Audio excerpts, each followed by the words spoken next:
अस्सलाम वालेकुम मेरे शोने शोने मासूम से पाले से listeners. Welcome to human rights family.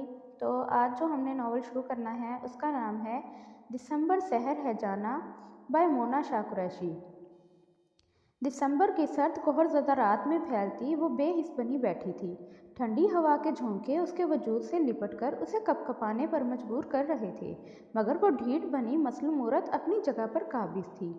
Aahista Aahista तवील होती रात सर्दी की शिद्दत में इजाफा कर रही थी।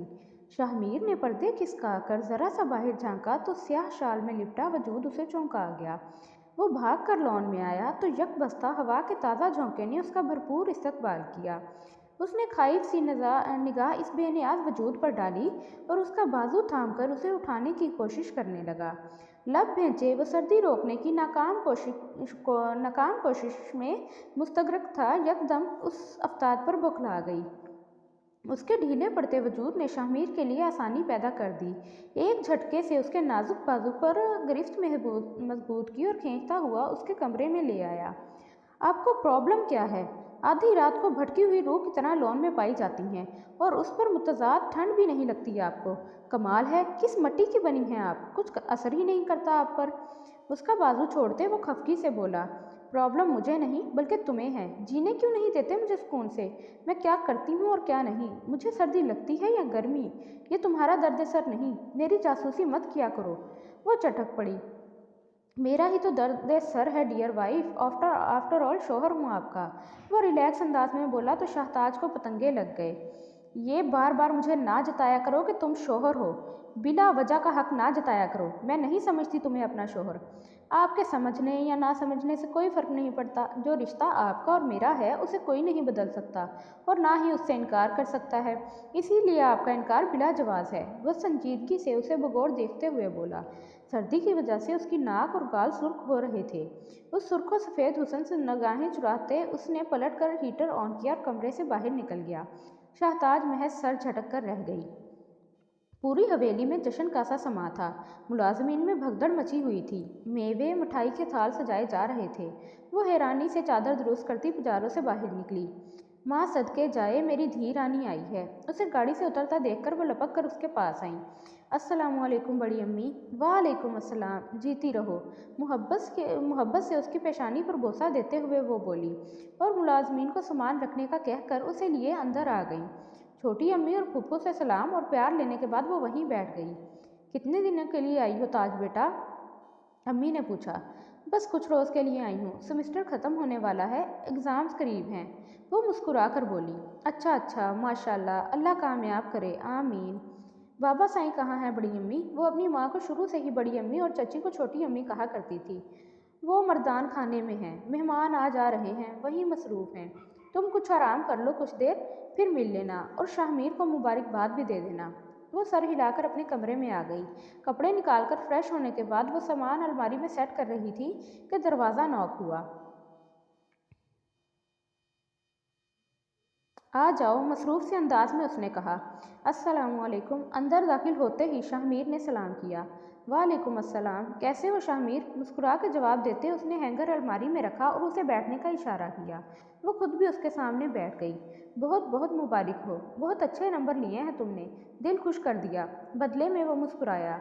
आपने चैलेंज जो दिया था, फिर कैसे मुमकिन था मैं उसे पूरा न करता? उसने मुस्कुराकर जवाब दिया। ये तो है, हमारा रिकॉर्ड तोड़ दिया तुमने 3 नंबर ज़्यादा लेकर। वो हंसी। आप यूनिवर्सिटी से कब फारिग हो रही हैं? यही तकरीबन 1 साल बाद। सेमेस्टर स्टार्ट है नेक्स्ट मंथ से। वो बोली। तो इसका मतलब फिर तो आप रुकेंगी नहीं? वो मायूसी से बोला। नहीं। कोई काम था क्या? नहीं, कुछ खास नहीं। अच्छा, अब मैं चलता हूँ। वो अचानक उठ खड़ा हुआ।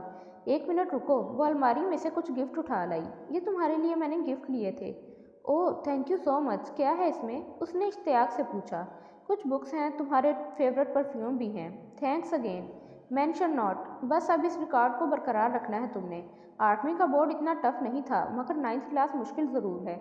इससे भी डबल मेहनत करनी होगी तुमने और 90+ मार्क्स लेने हैं। वो इसे हदायत दे रही थी। ओके इंशाल्लाह, अब मैं जाऊँ? उसने इजाज़त चाही तो शाहताज ने सर हिला दिया। वो एमफिल की स्टूडेंट थी। अपनी पढ़ाई की वजह से सालों से हॉस्टल में क़याम पजीर थी। हवेली में होने वाली तकारीब और त्यौहार वगैरह में बहुत कम वक्त के लिए शिरकत करती थी।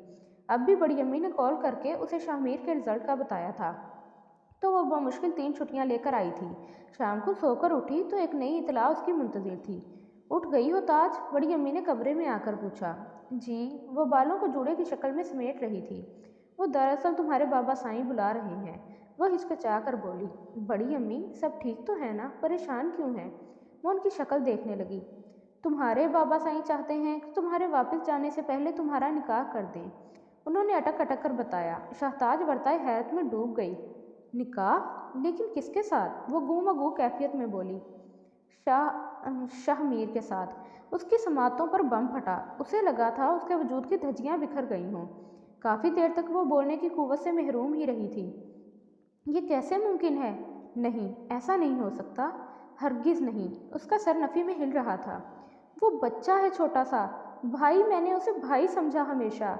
मैं अपनी ज़िंदगी इस गलत फैसले की नज़र नहीं होने दूंगी। वो कतियत से बोली। जहाँ रस्म और रिवाज की बात आ जाए वहाँ बड़ा छोटा नहीं देखा जाता धीरानी, वो थके हुए लहजे में कह रही थी। और शाहताज मारे सदमे की उनकी शक्ल देख रही थी। रस्म कैसी? उसके लबों से सरसराहट निकली। शाहमीर बचपन से तुमसे मंसूब है। चूँकि खानदान भर में तुम्हारा कोई जोड़ नहीं है, इसीलिए तुम शाहमीर के हिस्से में आई हो। और वैसे भी शाहलाला की ख्वाहिश थी कि तुम उनकी बहू बनो। जब शाहमीर पैदा हुआ तो उन्होंने तब भी तुम्हें तुम्हारे बाबा साईं से मांग लिया था। वो देवर का हवाला देते हुए बोली तो उसकी ठहरी आंखों से पटापट आंसू बहने लगे। बड़ी अम्मी, मुझसे ये नहीं होगा, मैं मर जाऊंगी। वो सिसक पड़ी। मेरी धी रानी, माँ वारी जाए। तुम्हारे बाबा साईं जुबान दे चुके हैं और अब वो इससे फिर नहीं सकते। उन्होंने इसका सभी चेहरा हाथों में थामा तो वो और भी शिद्दत से रो दी। उठो, अब चलो, तुम्हारे बाबा साईं इंतजार कर रहे होंगे। होंठ काटते हुए उसने दुपट्टा सर पर दुरुस्त किया और उठ खड़ी हुई। सुर्ख आंखें लिए वो उनके सामने बैठी थी। शाहमीर का एडमिशन शहर के आला स्कूल में करवाना है। उसके लिए उसे हॉस्टल में रहना होगा, जो कि हमें मंजूर नहीं। रोज़ रोज़ वो आ जा नहीं सकता। इसीलिए हमने फैसला किया कि तुम्हारा निकाह कर दिया जाए उससे। घर का इंतज़ाम मैंने कर दिया है शहर में। तुम उसकी पढ़ाई का और उसका ज़्यादा ध्यान रखोगी। जो काम कल करना है वो आज ही कर लेते हैं। तुम्हें उसकी रहनुमाई करनी है। तुम खुद पढ़ी लिखी हो, सारे मसले समझती हो। वो उसे तफसील बता रहे थे और उसका दिमाग सुन हो रहा था। यानी उसे बीवी की सूरत में उसकी चाकरी करनी थी, सरपरस्ती उसे सौंपी जा रही थी। वो तल्खी से सोचने लगी। मगर मुझे इस रिश्ते पर एतराज़ है बाबा साईं। वो मुझसे 11 साल छोटा है और मेरा भाई है। इसके इनकार पर उसकी पेशानी अर्क आलूद हुई। भाई कैसे है तुम्हारा? माँ जाया तो नहीं है वो, फिर कैसे भाई हो सकता है? और रही बात छोटा होने की, तो हमारे मज़हब में इस बात की कोई कैद नहीं कि लड़का बड़ा हो या छोटा। अगर इस्लाम की बात की जाए तो बाबा साईं, इस्लाम इस बात की इजाज़त कब देता है कि ख़ानदान बरादरी ही में रिश्ते किए जाएं। ज़ात पात की भी कोई कैद नहीं है कि अगर हम सैयद हैं तो इस आला हस्ब नस्ब की बिना पर ख़ानदान में ही रिश्ता कर सकते हैं। और इस्लाम में तो ये भी है कि लड़की की मर्ज़ी मालूम की जाए। फिर इन बातों को पसे पुश्त क्यों डाला जा रहा है? वो ठोस दलाइल के साथ बोली तो उसका अज़ली जलाल ऊद कर आया था। तुम्हें पढ़ाया लिखाया है तुम्हारी मंशा पर, मगर इसका यह मतलब हरगिज़ नहीं कि तुम्हारी हर बात को माना भी जाए। जो फैसला मैं कर चुका उससे इनहराफ मैं बर्दाश्त नहीं करूँगा। सख्त लहजे में कहते वो रुख फेर गए। आंसुओं का गोला हलक में अटकाए वो सर झुकाए खड़ी रही।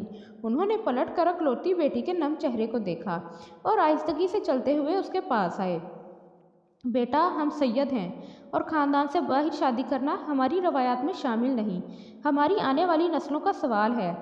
ये हम मजबूर हैं। अपने भाई से किया गया वादा मुझे हर हाल में निभाना भी है। उनका हाथ शाहताज के सर पर आ ठहरा था। ये कहाँ का इंसाफ है बाबा? अपनी रवायात और वादे की पासदारी में आप अपनी बेटी की ज़िंदगी ख़राब कर दें। वो तड़प कर बोली। शाहताज कमरे में दाखिल होते ही बड़ी अम्मी ने उसे पुकारा। इसे ले जाओ यहाँ से और शाम 4 बजे तैयार कर देना, निकाह है इसका। वो पीछे होते हुए बोले। ज़रीना शाह ने उसके कंधे पे हाथ का जोर डाला और बाहर ले आई। बेजान कदमों और गीली आंखों से वो अपना बोझ घसीटने लगी। मुईन शाह और मुबीन शाह 2 ही भाई थे। हदीका शाह उनकी इकलौती बहन थी जो कि अपने चचा ज़ाद के साथ ब्याही गई। मुईन शाह को अपने छोटे भाई मुबीन शाह से बेहद मोहब्बत थी।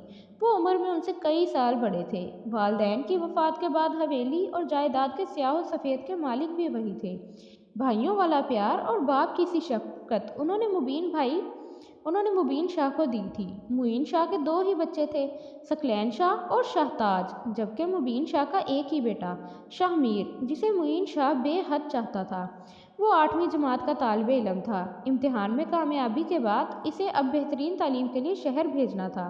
बचपन से तयशुदा निस्बत के मुताबिक उन्होंने अब फैसला कर लिया कि उन दोनों का निकाह कर दिया जाए, ताकि उन्हें शहर जाके कोई मसला पेश ना आए, क्योंकि जब रहना साथ है तो शरई रिश्ते के साथ क्यों ना रहें। उठ जाओ ताज, कपड़े बदल लो, मौलवी साहब आए हैं। वो अंधेरा किए कमरे में लेटी थी। भाभी ने लाइट ऑन करके इसे जगाया। सोना तो क्या, वो तो सोग मना रही थी इस रोग का जो शाहमीर के साथ निकाह की सूरत में उसे लगा था। सूजी आंखें और मुतरम चेहरा लिए वो उठ बैठी। क्या फ़ायदा है भाभी ऐसी अज़दवाजी ज़िंदगी का, घुट घुट कर एहसास कमतरी और महरूमी में जिया जाए। मेरे दिल में शिद्दत से ख्वाहिश सर उभार रही है। काश मैं एक सैयदजादी न होती, एक आम सी लड़की होती। वह सख्त कबीदा खातिर थी अपने हस्ब नफ्स से। तुम दुआ करना अल्लाह से कि वह तुम्हारी ज़िंदगी को कैद बामुशक्कत ना बनाए। तुम अपनी अगली ज़िंदगी में खुशो खुरम और मुतमईन रहो। वह तसल्ली दे रही थी। शाहताज के लबों पर तंजिया मुस्कुराहट बिखर गई। बिल्कुल वैसी ही ज़िंदगी जैसी आप जी रही हैं। क्या फ़र्क है आप में और मुझ में? आपको भी सैयदजादी होने के जुर्म में सकलैन भाई के साथ नत्थी कर दिया गया और मुझे भी अब किया जा रहा है। एक उम्र रसीदा बीवी की क्या हैसियत होती है, इसका अमली मुजाहिरा तो मेरी आंखों के सामने है। आप 2 साल से उनका गुरेज, बेतवज्जुही और बेरुखी झील रही हैं, उनकी इल्तफ़ात को तरसती हैं। तो मेरे साथ भी यही होगा। उसकी बात पे रोज़ीना का चेहरा बुझ गया, मगर वो फिर भी उसे हौसला देते हुए बोली, सबका मिजाज और फितरत एक सी नहीं होती। दुनिया में बहुत से ऐसे लोग हैं जहाँ बीवी उम्र में बड़ी होती है तो क्या वो सारे जोड़े गैर मुतमईन रहते हैं? और अगर बीवी उम्र में छोटी भी हो तो क्या गारंटी है कि वो अपने शोहर के साथ खुश है? खुशी, मोहब्बत और तमानियत उम्रों से मशरूत नहीं होती, ये किस्मत से मिलती है। नसीब में जो दर्ज हो वो मिल के रहता है। मेरी किस्मत में जो अल्लाह ने लिखा है मैंने उसे फ़राख दिली से तस्लीम कर लिया था। ये रवायात हम बदल नहीं सकते और ना ही बगावत कर सकते हैं इनसे। अल्लाह ने चाहा तो तुम्हें मोहब्बतों से लबरेज ज़िंदगी मिलेगी। मेरा दिल कहता है शाहमीर को तुमसे मोहब्बत हो जाएगी। उसका मिजाज मुख्तलिफ है, मुस्बत सोचते हैं। इतने दिल पर मत लो, इस उम्र के तजाद को बस दुआ करो। वो इसे समझाने की भरपूर कोशिश करते हुए बोली, मगर वो अब भी बेयकीन और बदगुमान थी। तनफ्फुर से सर झटकते हुए उसने दुपट्टा उठाया और उठ खड़ी हुई। फिर अचानक ही उछल पड़ी। भाभी, शाहमीर से पूछा है क्या बाबा साईं ने? जाहिर है उसकी रजामंदी के बगैर निकाह कैसे हो सकता है? बस वो ही इस काबिल है। मेरा एहतजाज तो कोई अहमियत ही नहीं रखता। वो तलक हुई। शर्म तो नहीं आई इसे, अभी उम्र ही क्या है इसकी जो शादी का चाव चढ़ा है। वो तभी तो भाभी ने मुस्कुराहट छुपाई। वो बहुत सादतमंद और नेक बच्चा है, कभी उसने बाबा साईं की बात नहीं टाली। भाभी के बयान पर उसका पारा हाई हुआ। एक मैं ही बुरी हूँ। बुड़बुड़ाती हुई वो वॉशरूम का दरवाज़ा फटाक से बंद कर गई। वो बेहद खफा थी। बाबा साईं से बड़ी अम्मी ने बहुत समझाया, मगर वो हनूस मुंह फुलाए रही। शहर वापसी पर भी वो रूठी रूठी उनसे मिली। गाड़ी में उसके साथ शाहमीर भी सवार था। गाड़ी स्टार्ट हो चुकी थी। गैर महसूस तरीके से वो इसका जायज़ा ले रही थी। अभी सिर्फ 14 साल का था। वो इसके दाएं तरफ बैठा बच्चा उसका शौहर था। ये ख्याल उसका दिमाग ख़राब कर रहा था। मैं अगर यही सोचूंगी तो मेरा क्या बनेगा? ये कितने सुकून से बैठा है। मैं सोच सोच के हलकान हो रही हूँ। भाड़ में जाएं सब, मैं भी पूरे रौब से रहूँगी। वो अंदर ही अंदर मुस्तकबिल की प्लानिंग करने लगी थी और फिर ऐसा ही हुआ था। वो पूरे दबदबे से घर में रहती थी। उसके खाने पीने, सोने जागने, पढ़ने की रूटीन उसी ने तरतीब दी थी जिस पर वो मुअद्दब होकर अमल पैरा था। उनके बीच जो ताल्लुक़ कायम था उसकी जंजीर कभी बीच में नहीं आई थी, ना ही कभी शाहमीर ने ऐसा होने दिया था। वो कम उम्र था मगर समझदार था। दिन उसी तरह अपनी डगर पर रवां थे। वो बेहद मोहतात हो गई थी। अपने आने वाली ज़िंदगी का सोचकर उसके एहसासात जम गए थे। इंतहाई मशीनी अंदाज में वो वक्त काट रही थी। बाबा साईं, बड़ी अम्मी, छोटी अम्मी अक्सर मिलने के लिए आ जाते थे। उसकी इंतहाई संजीदा रवैया को देखकर बड़ी अम्मी उसे टोक गई थी। अब ऐसी भी कोई बुढ़िया नहीं हो तुम, ज़िंदगी को खुद पर क्यों तंग किया हुआ है? बुढ़िया नहीं हूँ तो हो जाऊंगी एक दिन। सारी ज़िंदगी उसी तरह रहना है तो अभी से क्यों नहीं? और इसका जवाब सुनकर वो शशदर रह गई थी। शाहमीर ने बहुत आला नंबरों से मैट्रिक क्लियर किया था। ज़िला भर में दोम पोजीशन लेकर उसने सरताज का रिकॉर्ड तोड़ दिया था। पहली फुर्सत में वो लोग हवेली पहुंचे थे। छोटी अम्मी तो बुलाए लेती न थकती थीं कि आखिर को दो दो रिश्ते थे। काफ़ी देर वो उनके पास बैठने के बाद उठकर कमरे में आई तो बड़ी अम्मी ने आवाज़ देकर रोक लिया। ये क्या कर रही हो? क्या? उसने नासमझी से कहा। ये कहाँ जा रही हो? अपने कमरे में। तो शाहमीर के कमरे में जाओ, यहाँ क्यों जा रही हो? क्या? शाहमीर के कमरे में क्यों जाऊं? प्लीज़ बड़ी अम्मी, मुझे उसके निकाह में दे दिया है आपने, बस यही काफ़ी है। मज़ीद कुछ उल्टे सीधे की तवक्को मुझसे मत रखिएगा। मुझे उम्रों का लिहाज अजबर है। दो टोक लहजे में कहती वो अंदर चली आई। अभी वो उस बात की उलझन में उलझ ही रही थी कि शाहमीर चला आया। सब इसरार कर रहे हैं कि एक हफ़्ता रुक कर जाना। मैंने मना किया है कि हम इतने दिन नहीं रुक सकते, मगर बाबा साई डांट रहे हैं। कदरे भारी आवाज़ पर उसने सर उठाकर देखा और नागवारी से उसे टोक गई। किसी के कमरे में दाखिल होने से पहले नॉक करते हैं। सॉरी, वो यकदम खफतज़दा हुआ। मैं खुद बात कर लूँगी बाबा साई से। तुम्हारी पढ़ाई शुरू करनी है, इसीलिए हम ज़्यादा दिन नहीं ठहर सकते यहाँ। वो बेलचक लहजे में बोली तो वो गर्दन हिलाकर बाहर निकल गया।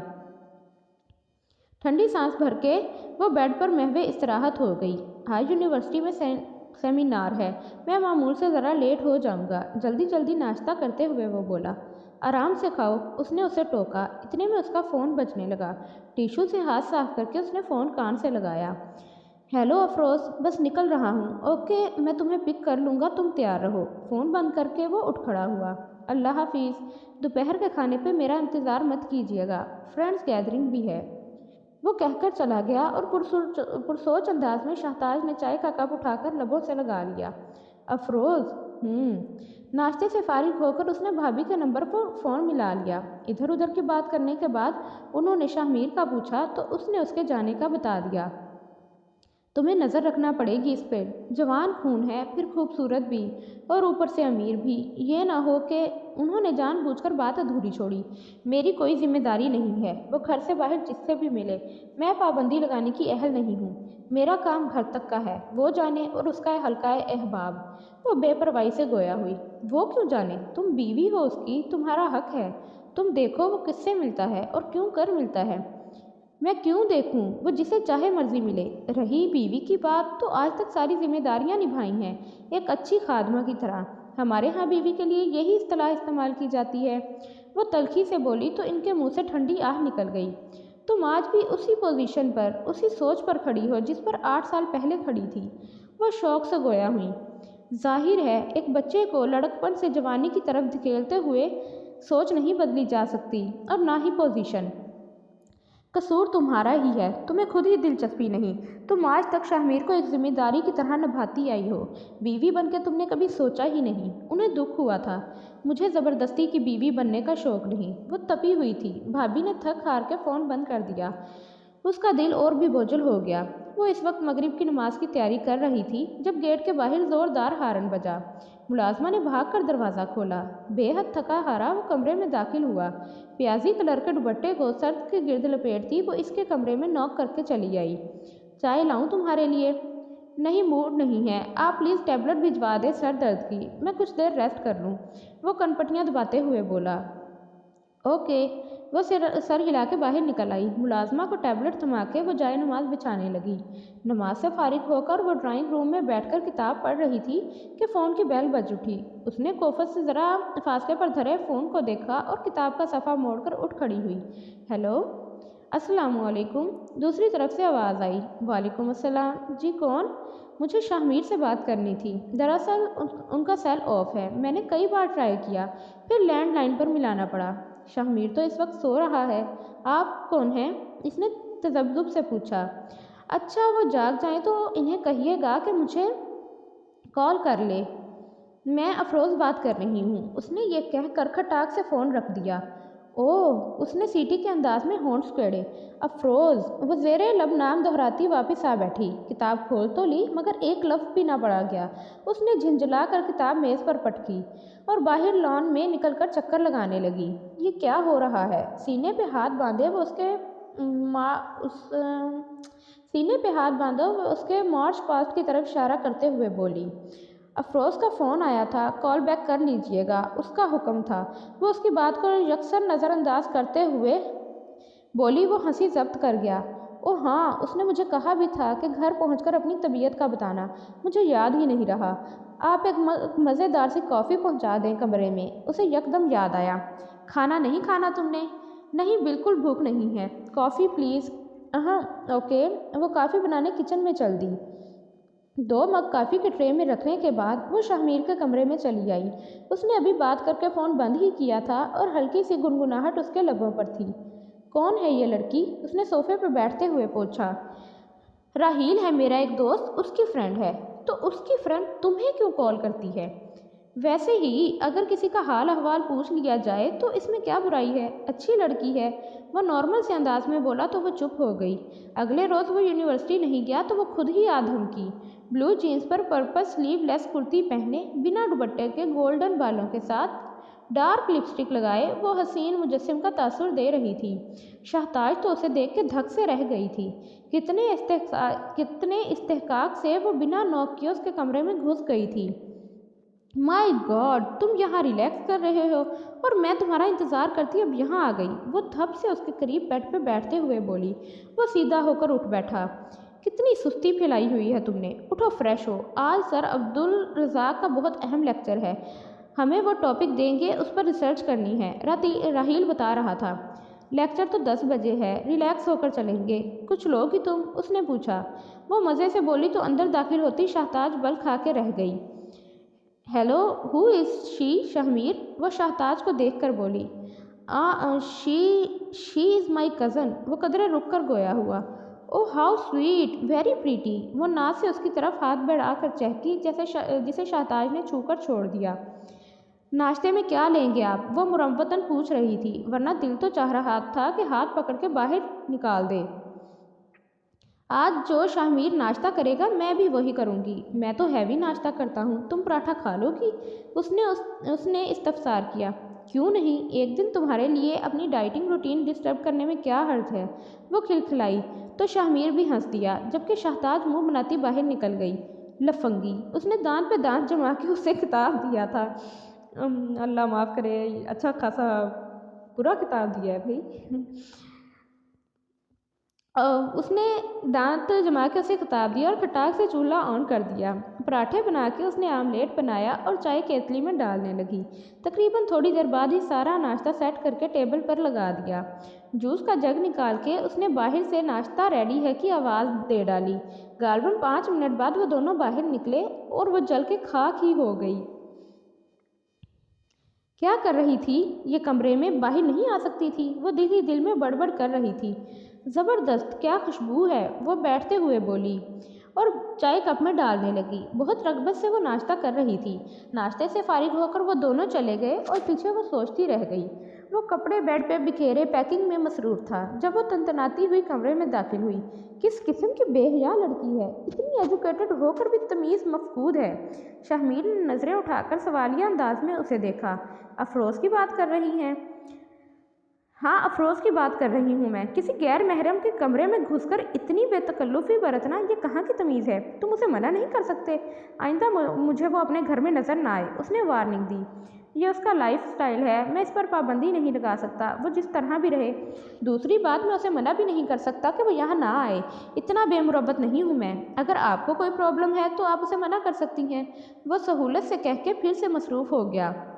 उसका मज़ीद खून खोल उठा। ओके, फिर मुझसे ना कहना कुछ। अगर अब वो यहाँ आई तो मैं उसे अपने तरीके से मना करूँगी। वो कहकर वहाँ से चली गई। थोड़ी देर बाद वो खुद उसके पास चला आया। कल मुझे कुछ दिनों के लिए रिसर्च की खातिर करीबी गांव जाना है अपनी क्लास के साथ। आप अकेली यहाँ कैसे रहेंगी? मैं आपको हवेली छोड़ आता हूँ। वो धीमे लहजे में गोया हुआ। मेरी फ़िक्र करने की ज़रूरत नहीं, तुम अपना काम मुकम्मल करो, मैं रह लूँगी।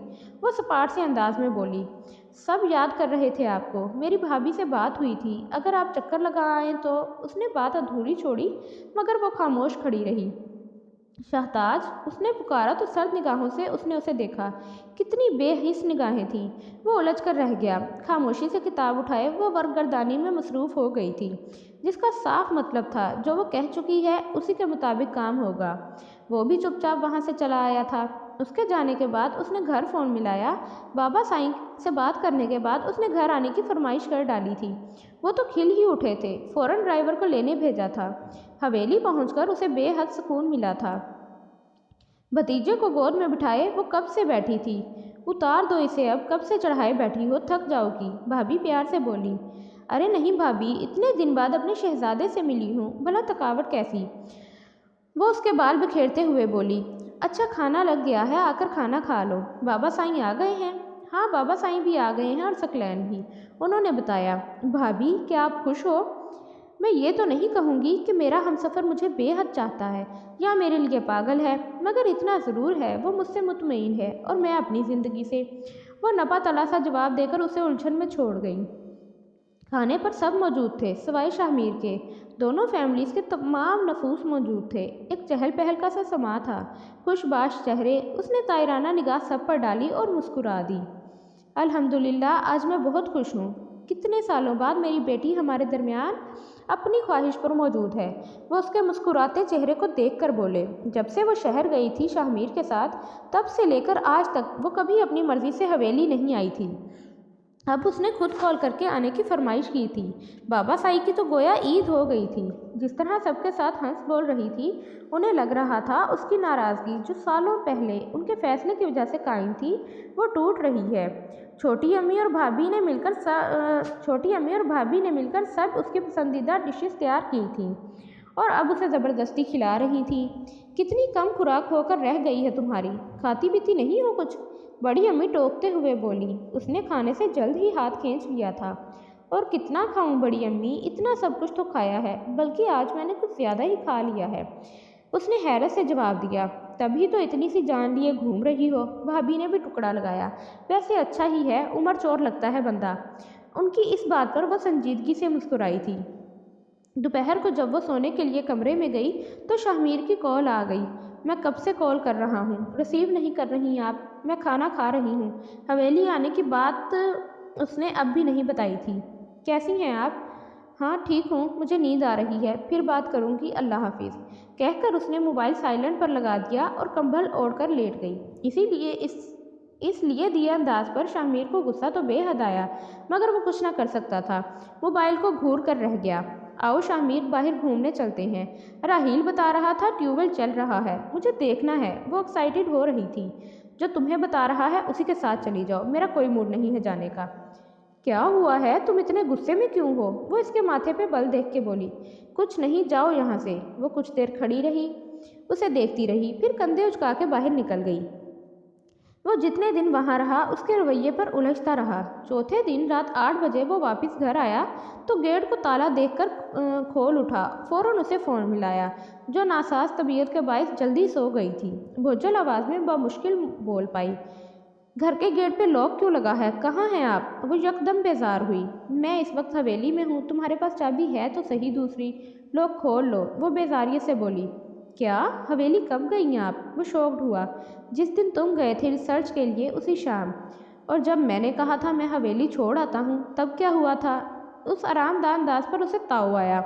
तब मेरा मूड नहीं था, बाद में बना तो बाबा साईं को कॉल करके ड्राइवर बुलवा लिया। वो बेनियाजी से कह रही थी, जबकि वो दांत पीस रहा था। मैं लेने आ जाऊँगा, आप तैयार रहिएगा। उसकी कोई ज़रूरत नहीं है, मेरा फ़िलहाल कोई इरादा नहीं है आने का। तुम अपना काम करो, वैसे भी स्टडीज़ बर्डन ज़्यादा है आजकल तुम पर। एक और झटका लगा था उसे। एक तो वो अपनी मर्ज़ी से गई थी और अब वहाँ रह भी रही थी। असूलन तो उसे खुश होना चाहिए था, मगर ना जाने क्यों वो झंझला रहा था।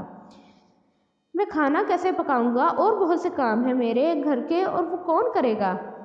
अजरा करेगी। वो सफाई भी कर जाया करेगी और खाना भी पका जाया करेगी। मैंने उसे कह दिया था, तुम फिक्र ना करो, रिलैक्स होकर रहो। वो मज़े से बोली तो उसने हाथ में पकड़ा बैग ज़मीन पर पटका। शाहताज की इससे इतनी आदत हो चुकी थी कि सारी रूटीन ही इसकी तलपट हो गई थी। शर्ट हाथ में लिए वो कब से इस्त्री करने में मसरूफ़ था, मगर सलवटें ख़त्म ना हो रही थीं। उसे हर चीज़ धुली धुलाई पकी पकाई मिल जाया करती थी और अब इसे खुद सब करना पड़ रहा था। तुम इस कदर फूहड़ हो, मुझे अंदाज़ा नहीं था। कब से देख रही हूँ, ये बेचारी शर्ट का क्या हाल कर दिया तुमने। दरवाजे से टेक लगाए वो न जाने कब आन खड़ी हुई। अफरोज़ तुम? तुम कब आई? वो हैरत से बोला, 5 मिनट पहले ही यहाँ से गुजर रही थी, सोचा तुमसे मिलती जाऊँ, मगर यहाँ आकर तो काफ़ी फ़नी सिचुएशन देखने को मिली। कब तक आएगी तुम्हारी कज़न? वो शर्ट उसके हाथ से लेकर प्रेस करने लगी। वो ठंडी सांस भर के सोफे पर गिर गया। पता नहीं कब आएगी। आज उसे गए हुए 10वां दिन था, मगर उसके आने का कोई पता ना था। लो, हो गई तुम्हारी शर्ट प्रेस, वो मुस्कुराते हुए बोली। थैंक्स। उसका थैंक्स आधा मुंह में ही रह गया। शर्ट थामते वो सामने खड़ी शाहताज को देख रहा था। ब्राउन गरम शाल में वो बेहद खूबसूरत लग रही थी। उसका चेहरा खिल उठा था उसे देख के। हाय, अफरोज़ बोली। वालेकुम अस्सलाम। सपाट सा जवाब देकर उसने एक नज़र दोनों को बारी बारी देखा और कमरे से चली गई। वो शर्मिंदा होकर रह गई थी। तुम्हारी कज़न इतनी रूड क्यों है? वो उससे पूछ रही थी। वो रूड नहीं है, बस संजीदा है, उसने कहा तो वो शायद कहकर रह गई। ओके, मैं चलती हूँ, सुबह यूनिवर्सिटी में मुलाकात होगी। ओके। वो चली गई तो शाहमीर ने शर्ट हैंग की और सीधा उसके कमरे में चला आया। खिड़की खोले वो बाहर लॉन को देखने में मगन थी। दूसरे की कंपनी में रहकर तुम इखलाकियात भूलते जा रहे हो, वो बिना मुड़े तंज करते हुए बोली। वो जो दरवाज़ा नॉक करके नहीं आया था, इस बात पर उसने माजरत भी नहीं की थी। वो सोच रहा था कि अफरोज़ को देख कर जाने वो क्या कहेगी, मगर इसे वो यूँ चुपचाप चली आई थी, उसे ये बात खटक रही थी। तुम सोच रहे होगे कि मैंने उसे कुछ कहा क्यों नहीं। जहाँ अल्फाज बेमायनी हों वहाँ उनका ज़िया नहीं करना चाहिए। मैंने फ़ैसला कर लिया है, तो मुझे टाइम और लिमिट बता दो, मैं तुम्हारे लिए स्टैंड लूँगी। मैं खुद बात कर लूँगी बाबा साईं से। तुम्हें कितना वक्त चाहिए? तब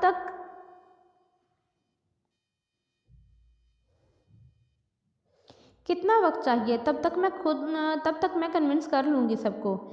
क्या बात करेंगी आप बाबा साईं से? वही जो तुम चाहते हो, वो रसान से बोली। और मैं क्या चाहता हूँ? अंदाज सवालिया था। तुम अफरोज़ को और अफरोज़ तुम्हें। मैं तुम दोनों की शादी की बात कर रही हूँ। दिमाग ख़राब हो गया है आपका? खुद साख्ता मफरूज़े अपने पास रखें आप।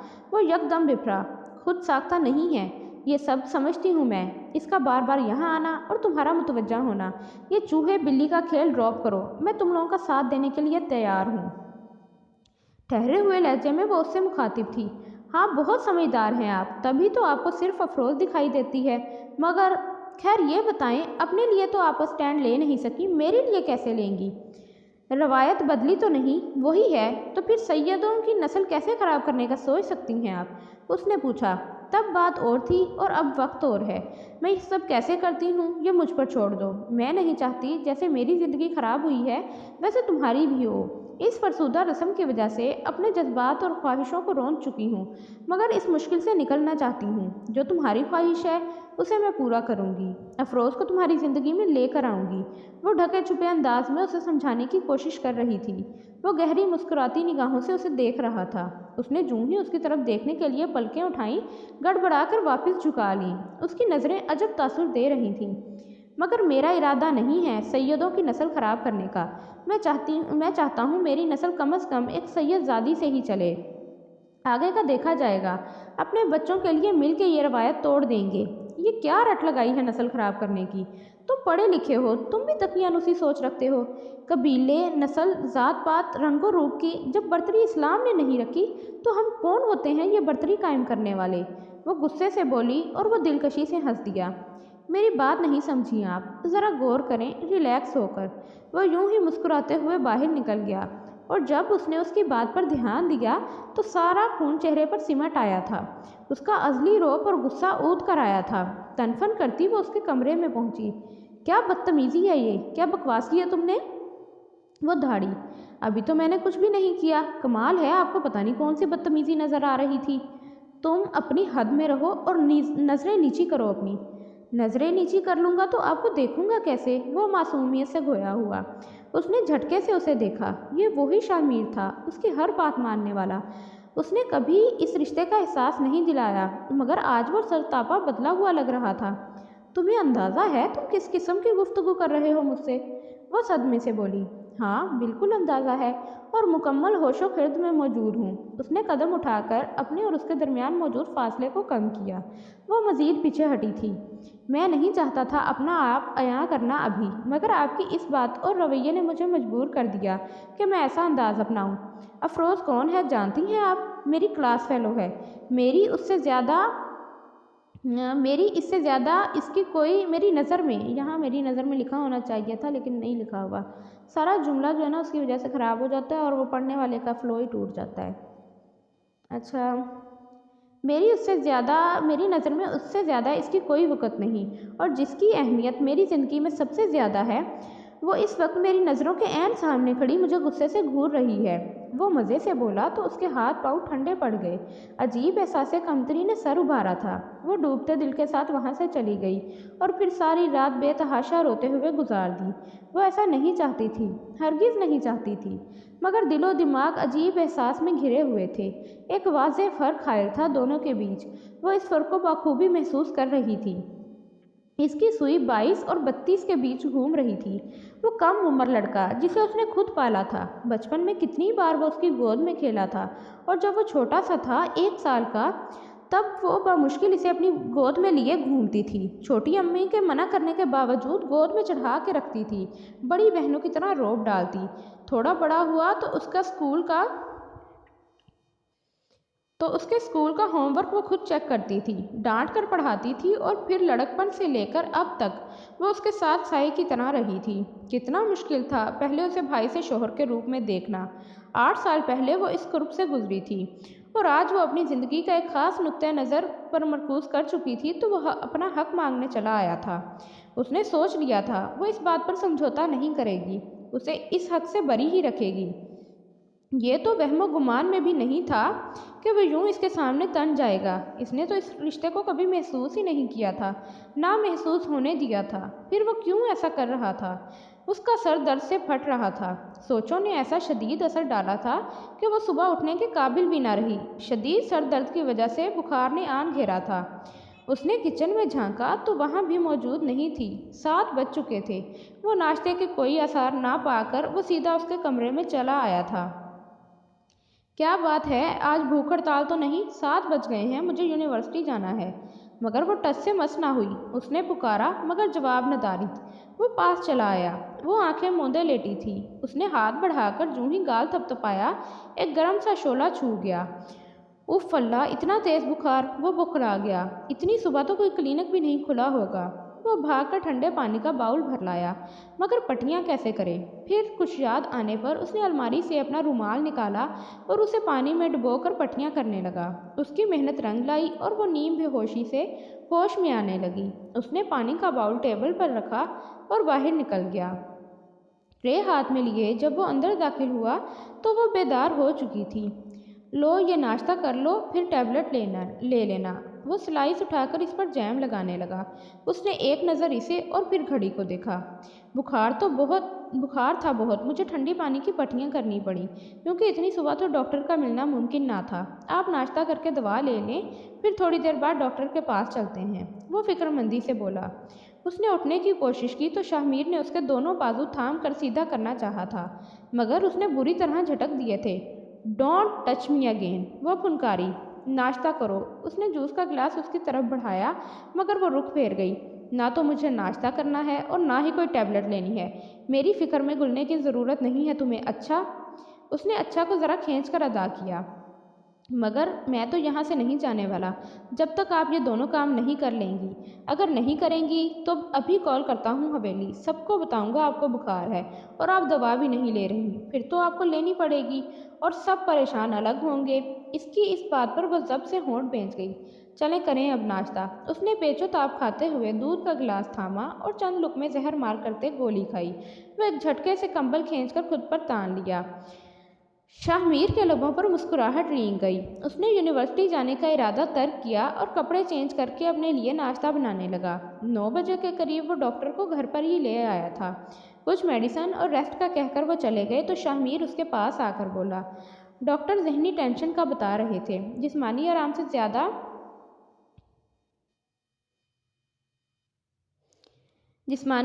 ज़्यादा जहन को पुरस्कून करने की ज़रूरत है। जब तक तुम मेरी नज़रों के सामने रहोगे, कम से कम मैं पुरस्कून नहीं हो सकती। तो मैं कहाँ जाऊँ अपने 6 फुट वजूद को लेकर? कोई छोटी सी चूंटी तो हूँ नहीं जो कोने खुदरे में छुप जाऊँगा। वो अजराहे मजाक बोला था। मैं हवेली चली जाऊँगी, अब मज़ीद यहाँ नहीं रह सकती। हरगिज़ नहीं, मैं ऐसा होने नहीं दूंगा। मेरी स्टडी मुकम्मल होने तक आपको यहीं रहना है, फिर हम बाद में चलेंगे ना इकट्ठे, वो कतियत से बोला तो शहताज अंदर ही अंदर उबल रही थी। अच्छा ये बहस छोड़ें, ये बताएं आज दोपहर खाने में क्या पकाऊं मैं? सूप तो बस मैं अभी रेडी कर देता हूँ आपके लिए, और मज़ीद कुछ आप बता दें। अब ये मत कहिएगा कि मुझे कुछ नहीं खाना। उसने खफकी भरी निगाहों से उसे देखा। जवाबन शाहमीर ने बहुत जल्द से शेर पड़ा था। बोझल नज़र आती है बज़ाहिर लेकिन, बोझल नज़र आती है बज़ाहिर लेकिन, खुलती हैं दिल में उतर कर तेरी निगाहें। वो शाहताज गुमसुम सी होकर रह गई। एप्रन पहने वो किचन में मौजूद था। यखनी पुलाव रेसिपी उसने शाहताज से ही पूछ ली थी। यार नमक तो बता दें, 1 चम्मच डालना है। वो दरवाजे में से मुंह निकाल कर पूछने लगा। वो पहले ही चिड़ी हुई थी, पूछ पूछ कर उसका दिमाग चाट चुका था। हस्बे जायका डालना है, वो दांत पीस कर बोली। तो वो हंसते हुए यूं गायब हुआ। 1 बजे खाना रेडी करके वो उसके पास ले आया था। शेफ शाहमीर के हाथ का त्याज करदा लजीज पुलाव नोश फरमाए।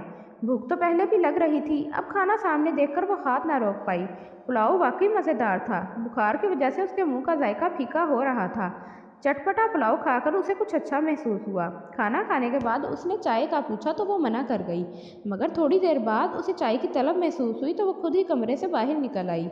चाय का मग लेकर ड्राइंग रूम से गुजरते हुए उसके बढ़ते कदम यकदम ठठक कर रुक गए।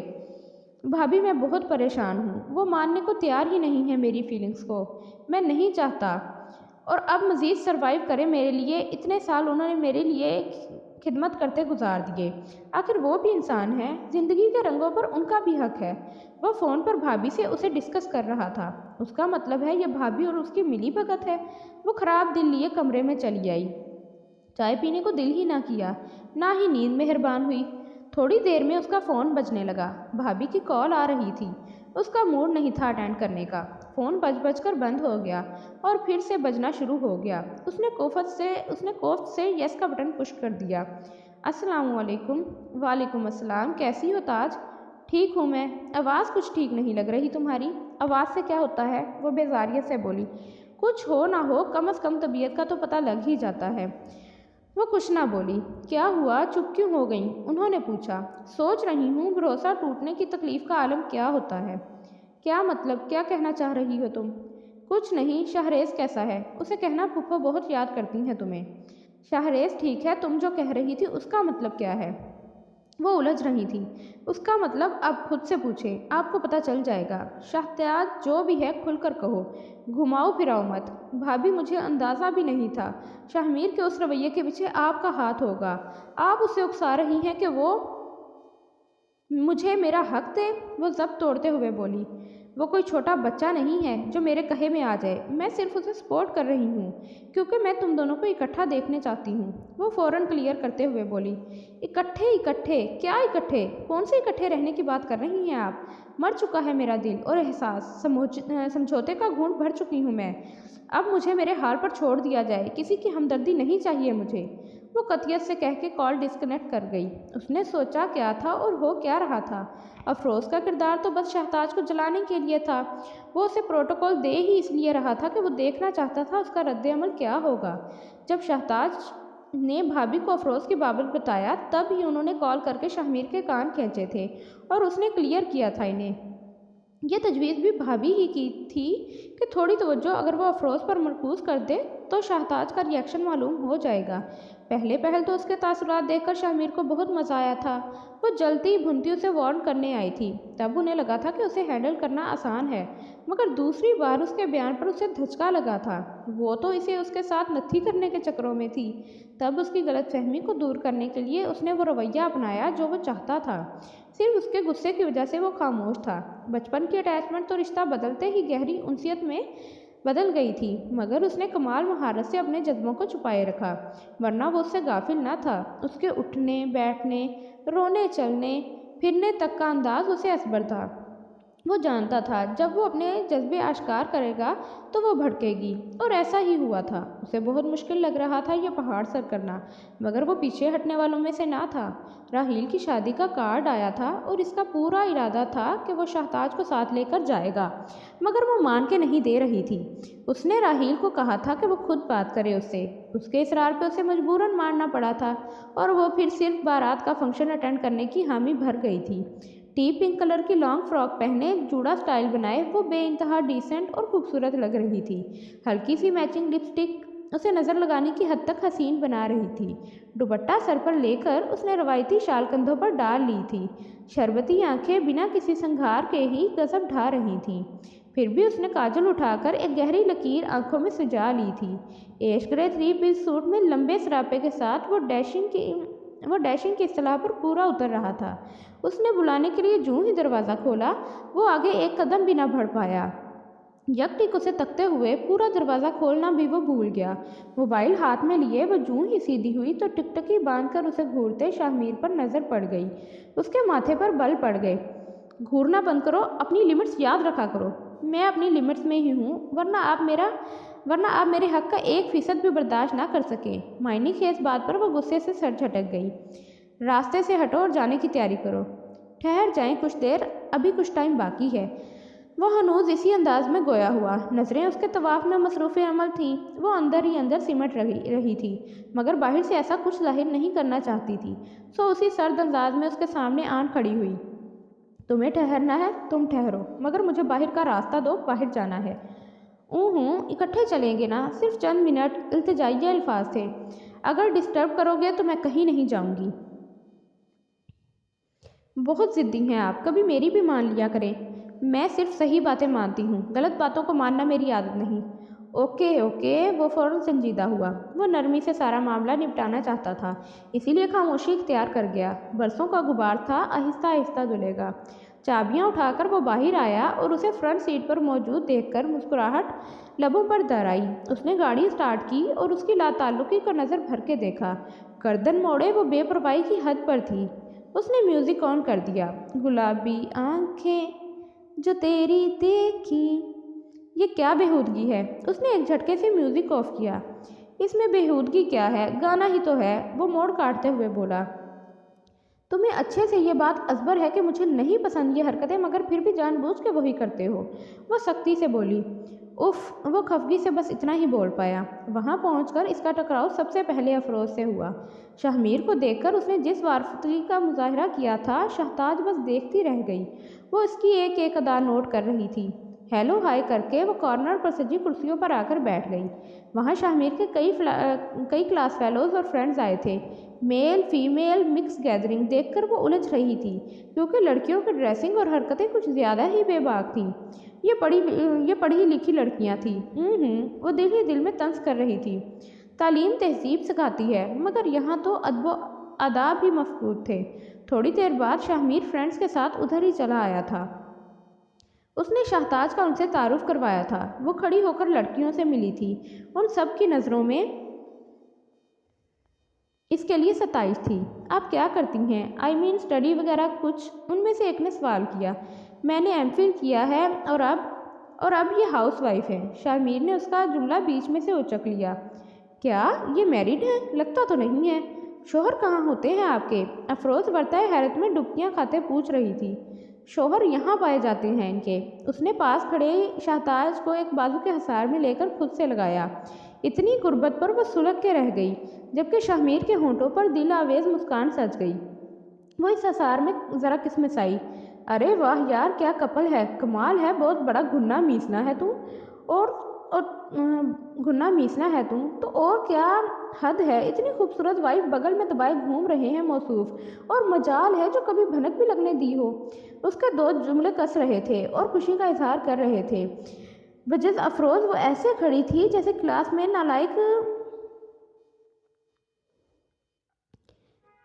नालायक बच्चे की टीचर के हाथों इज्जत अफजाई होने के बाद होती है। कोई महसूस करे ना करे, मगर शाहताज ने ज़रूर किया था उसके चेहरे के उतार चढ़ाव को।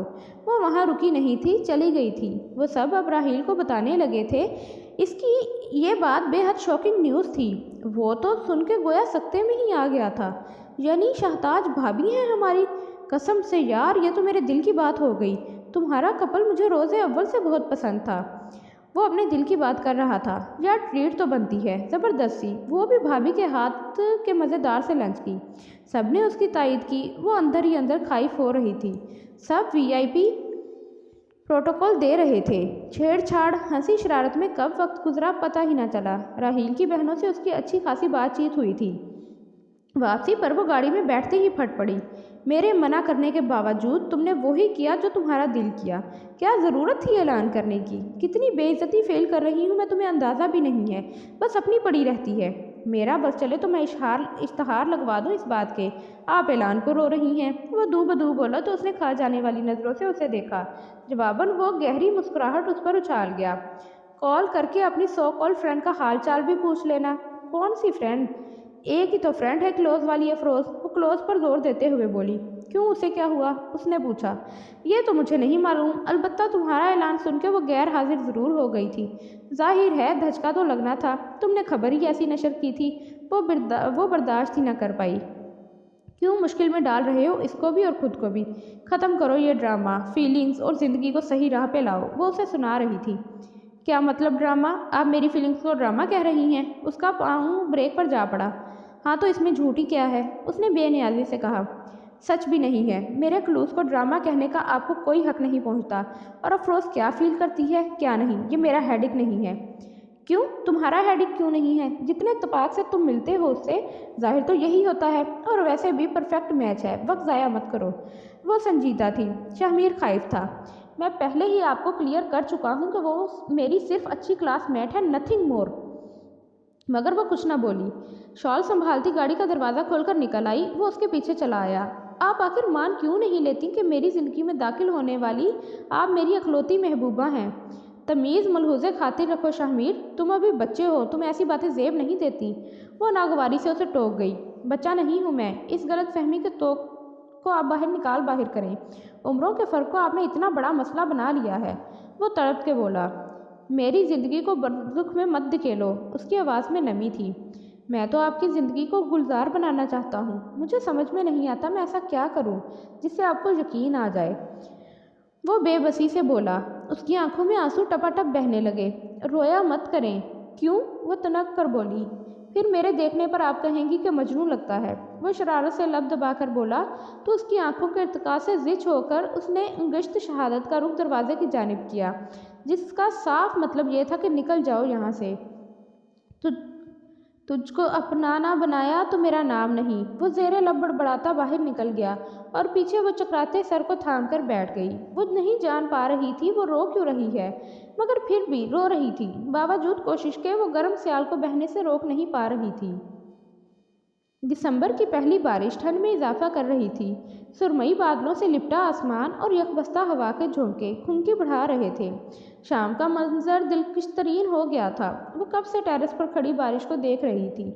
उसका दिल कर रहा था बाहर जाकर खड़ी हो जाए।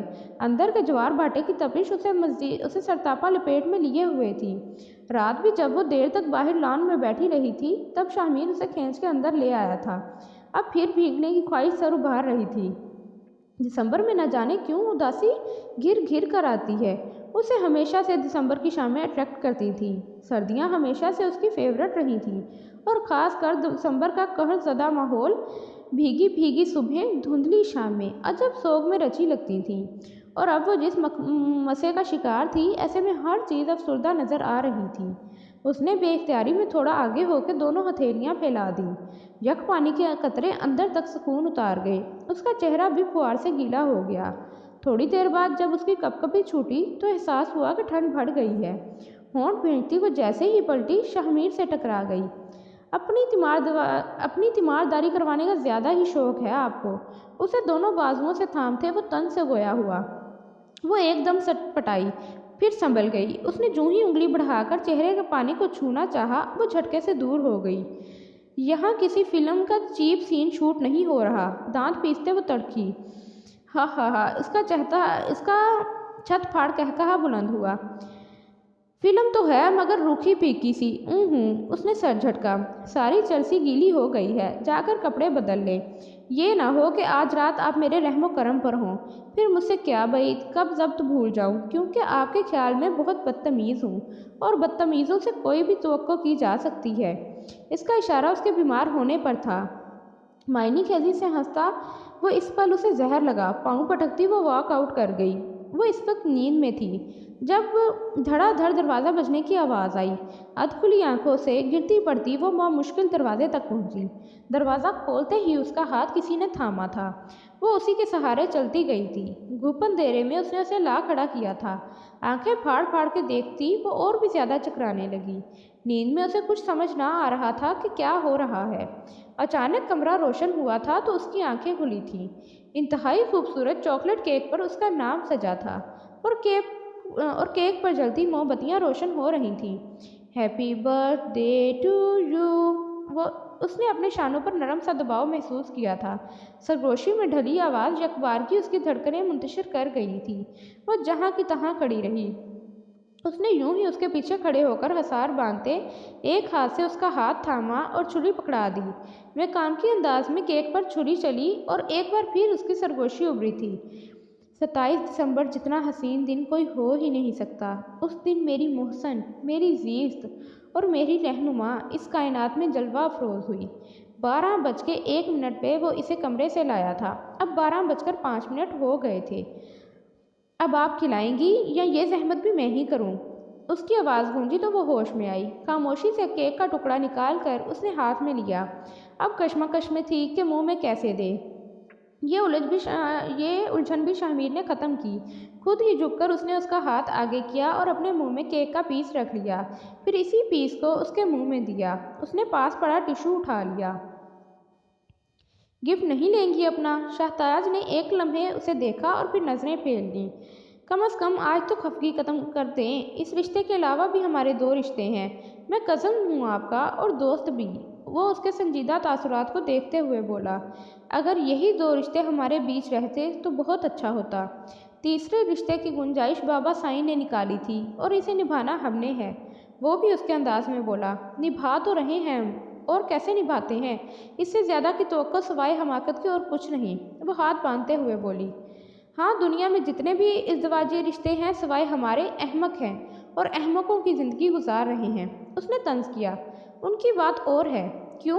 उनकी बात क्यों और है? क्या वो इंसान नहीं है या उनके सर पे सींग हैं? महज उम्रों का तजाद है और ये अक्सर वहाँ भी हो जाता है जहाँ रस्म व रिवाज ना हो। इसका मतलब ये तो नहीं कि आप हर खुशी खुद पर हराम कर लें। वो आज बहस के मूड में था। किसी के लिए ये बात अहमियत रखती हो या नहीं, मेरे लिए बहुत रखती है। एक ऐसे शख्स के साथ ज़िंदगी गुजारनी जो मैचोर ही ना हो। मैं मैचोर नहीं हूँ क्या? गुल्ली डंडा खेलता हूँ या पतंगे उड़ाने जाता हूँ? उसे थोड़ा गुस्सा आ गया इस बात पर। 22 साल का हो गया हूँ, शऊर है मुझे। आप चंद साल बड़ी क्या हो गई? अम्मा वाला बिहेव करना शुरू कर दिया। जब मुझे कोई इशू नहीं है तो आप क्यों मसले बनाए खड़ी हैं? तंग आ गया हूँ मैं आपकी इस बात से। क्या बीवियाँ बड़ी नहीं होती? हमारे प्यारे नबी सल्लल्लाहु अलैहि वसल्लम और हज़रत खदीजा रज़ियल्लाहु तआला अन्हा की उम्रों के बीच पूरे 15 साल का फ़र्क था और एक कामयाब और आसूदा अज़दवाजी ज़िंदगी थी। उससे बड़ी आप किस दलील को रद्द करेंगी? प्यारो मोहब्बत और हम आहंगी से रिश्ते बरकरार रहते हैं, ना कि अगर शोहर बड़ा हो और बीवी छोटी तब चलते हैं। ये ज़रूरी नहीं है। वो आज उसकी हर बात के जवाब में लाजवाब कर रहा था। मुझे इस रिश्ते के हवाले से आपका तरस या हमदर्दी नहीं चाहिए। मैंने आपकी खिदमत की तो मुझे आप इसका सिला देना चाहते हैं। वो अपने अंदर की बात निकाल लाई। क्या यानी आप ये समझती हैं मेरे खलूस को आप तरस या हमदर्दी से मशरूत कर रही हैं? वाह खूब। मैंने आपसे मोहब्बत की है, बिना किसी मतलब के या तर्स के।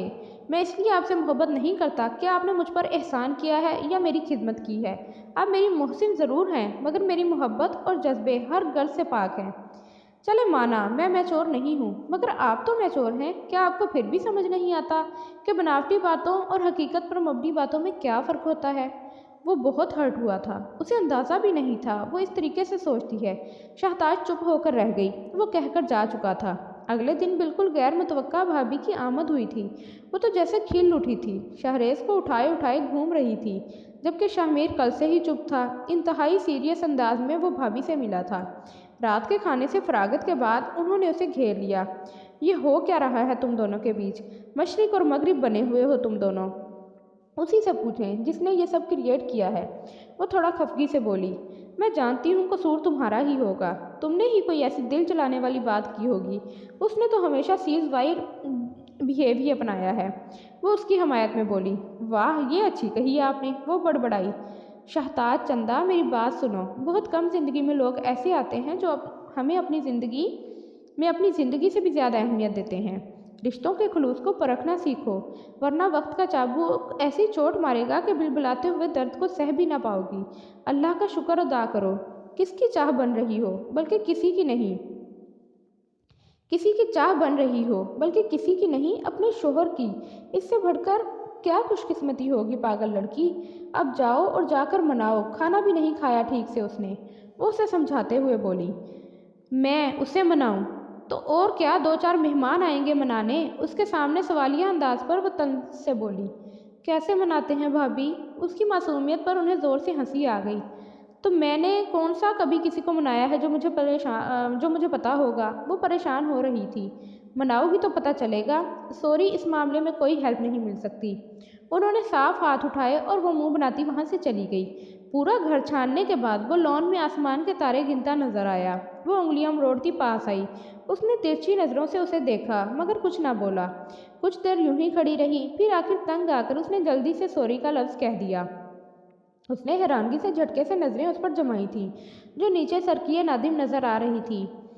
वो जो तर्स वाली बात की थी उसके लिए। वो जल्दी से बोली, बस सिर्फ उसके लिए? एक और सवाल हुआ। नहीं, मतलब हर बात के लिए सॉरी, जो भी मैंने कहा। उसे समझ नहीं आ रहा था क्या कहे। अगर आपको यहाँ भाभी ने भेजा है तो मैं कोई सॉरी एक्सेप्ट नहीं करने वाला। वो साफ गोई से बोला, मैं अपनी मर्ज़ी से आई हूँ। हाँ, वो अलग बात है कि मेरे इरादे को अमली जामा पहनाने में भाभी मददगार साबित हुई हैं। वो अपनी सफाई में बोली, शाहमीर आप अब भी मुझसे खफा हैं? वो मुस्तरब सी पूछ रही थी और शाहमीर उस अंदाज पर बेहोश होने लगा था। तुमसे आप यानी तब्दीली आई नहीं, तब्दीली आ चुकी है। क्या मेरा हक नहीं है आपसे नाराज़ होने का? वो उल्टा सवाल करने लगा। हाँ बनता है, मैंने बहुत हर्ट किया है आपको, अपनी बातों से, अपने लहजे से। मैं मजबूर थी, मैं खुद नहीं समझ पा रही थी कि मैं क्या चाहती हूँ। जो गमा गुस्सा निकाह के वक्त था वही ख़त्म होने का नाम नहीं ले रहा था। गोया वो भी निकाह में ही आ गया था। ये बेजोड़ रिश्ता मुझे हज़म नहीं हो रहा था। और फिर जब से आपने ये सब शुरू किया तो मुझे लगा मेरी रियाजतों का मुआवजा अपने साथ की सूरत में देना चाह रही हैं। और मैं ये ज्यादती आपके साथ नहीं बर्दाश्त कर सकती थी कि ज़बरदस्ती अपने से इतने साल बड़ी लड़की को आप झेलें। मगर उस रात जब मैंने वो सब कहा और आपको बुरा लगा तो दर हकीकत मुझे भी बुरा लगा था। जब बाद में सोचा तो इदराक हुआ कि मैं आपके साथ ज्यादती की मुर्तकब हो रही हूँ। वह सर झुकाए अपनी गलती का एतराफ़ कर रही थी। देर आया दुरुस्त आया, है ना? उसने थोड़ा झुक कर कहा और आंखों में दराई नमी को पलक झपक कर अंदर उतारने लगी।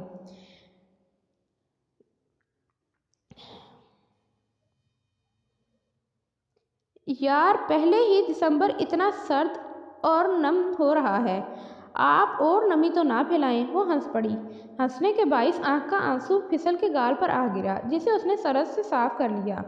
जानती हो आज के दिन क्या हुआ था? वो उसके गिर्द बाजू हमाइल करके उसे अपने हिसार में लेते हुए बोला। उसका सर नफ़ी में हिला।